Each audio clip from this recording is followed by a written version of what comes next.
भाऊच्या धक्क्यावरून खूप मोठे अपडेट येते. रितेश भाऊ यांनी दीपाली सय्यदला एवढे जास्त प्रश्न विचारले, तन्वी कोलतेला एवढे जास्त प्रश्न विचारले की दीपाली सय्यद यांच्या डोळ्यामध्ये पाणी आलंय आणि तन्वीने सुद्धा चेहरा खाली पाडलाय. नक्की काय झालंय जाणून घेऊया. तर भाऊच्या धक्क्यावरती रितेश भाऊ आले आणि सगळ्या कंटेस्टंटवरती नाराज आहेत. त्यांनी रुचिताची शाळा घेतली, नंतर राकेशलाही काही प्रश्न विचारले, त्याचबरोबर दीपाली सय्यद आणि तन्वीला सुद्धा एक्सपोज केलेला आहे.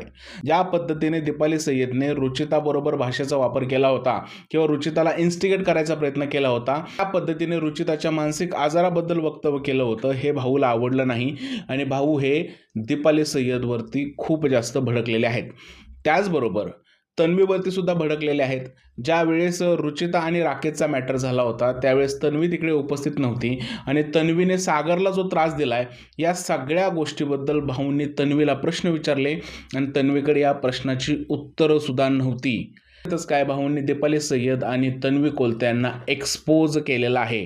भाऊच्या बोलण्यानंतर नक्की काय त्यांनी केलंय हे आपल्याला शनिवारी संध्याकाळी पाहायला मिळणार आहे. मला काय वाटतं, खरंच भाऊंनी दीपाली आणि तन्वीची शाळा घ्यायला हवी का?